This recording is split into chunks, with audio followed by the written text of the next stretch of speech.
ఆవిడ చీరలు కడుతుంది. ఆవిడ ఏం చేస్తుంది? మళ్ళీ చెప్పండి. ఆవిడ ఏమి చేస్తుంది? అంతే ఆమె చేసేది. రకరకాలుగా చీరలు కడుతుంది. ఒక్కసారి వచ్చి నీకు చీర కట్టినకి మీకు చెప్తున్నా, ఆడవాళ్ళని బయటికి పంపించకూడదు, అమ్మాయిని ఈ టైం తర్వాత ఇంట్లో కూర్చో. మీ మగవాళ్ళకి నేర్పించండి ఎలా ఆడవాళ్ళని చూసుకోవాలో. ఆడవాళ్ళని ఇంటి బయటకు పంపించకూడదు అనేది కాదు. ఈ డాలీ జైన్ అనే ఆవిడ ఒక చీర కట్టడానికి, ఇప్పుడు నా పెళ్లికి వచ్చి నా చీర కట్టాలనుకో, 1,50,000 రూపాయలు ఛార్జ్ చేస్తుంది. ఎంత? అది ఆ రోజే నాకు, మా అమ్మకి, నా చెల్లికి, మా అక్కకి కడితే ఒక రోజులో ఎంత సంపాదించింది ఆవిడ.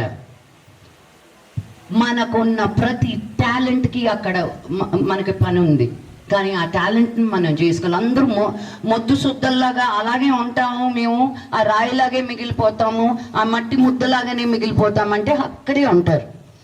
ఈ మట్టి ముద్దలో ఎంత అందమైన విగ్రహం ఉందో అది మీరే తెలుసుకోవాలి. అది మీరు చదివే దాన్ని బట్టి ఉంటుంది, మీరు పడే కష్టం దాన్ని బట్టి ఉంటుంది. మీ అమ్మ నాన్న ఇప్పుడు నిన్ను నీళ్ళ దగ్గరికి, మీరు ఈ సామెత విన్నారా? ఒక గుర్రాన్ని నీళ్ళ దగ్గర వరకు తీసుకెళ్ళచ్చు, ఆ నీళ్లు తాగేది ఆ గుర్రం మీద వదిలిందని విన్నారా? ఈ సామెత ఎక్కడైనా ఎప్పుడైనా వినున్నాం కదా. అంతే, అమ్మ నాన్న అనేవాళ్ళు నీళ్ళ దగ్గరికి తీసుకెళ్తారు. ఆ నీళ్లు మీరు చేత్తో తాగుతారు, నోటితో తాగుతారు, స్ట్రా వేసుకొని తాగుతారు, దానిలో మునుగుతారో అది మీ చేతుల్లో ఉంది. నేను గవర్నమెంట్ స్కూల్స్లో ఎందుకు ఇన్ని వేల స్కూల్లో పనిచేస్తున్నానంటే, నాకు ఇక్కడి నుంచి కావాలి ఐఏఎస్ ఆఫీసర్స్, నాకు ఇక్కడి నుంచి కావాలి 5 స్టార్ హోటల్ ఓనర్స్, నాకు ఇక్కడి నుంచి కావాలి నెక్స్ట్ ఎలాన్ మస్క్, నాకు ఇక్కడి నుంచి కావాలి నెక్స్ట్ నిఖిల్ కామత్, నాకు ఇక్కడి నుంచి కావాలి నెక్స్ట్ అను ఆచార్య.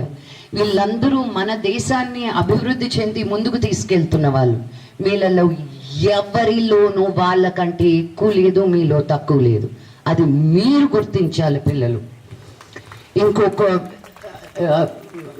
పేరెంట్స్కి ఇది నేను ఇక్కడ, మీరు ఆయన చాలా మారుమూలు గ్రామంలో ఉన్నాము, మేము అటు తెలంగాణ కాదు, ఇటు కర్ణాటక బార్డర్ కాదు అనుకుంటూ, టీచ్ ఫర్ చేంజ్ అనేది ఎస్సీ ఎస్టీ ట్రైబల్ అంగన్వాడీ డిస్ట్రిక్ట్స్లోనే మేము చెయ్యి పట్టుకొని కలిసి నడుద్దాం పద.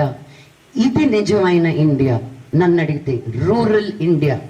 బికాజ్ మనం ఇక్కడ అటెన్షన్ పెడితేనే అందరూ కలిసి కట్టుగా నెక్స్ట్ మనం ఇండియాని ముందుకు తీసుకెళ్ళచ్చు. సిటీలో ఉండే వాళ్ళం మేము రియల్ ఇండియన్స్ కాము. ఇక్కడ మీరు ఉండే వాళ్ళే రియల్ ఇండియన్స్.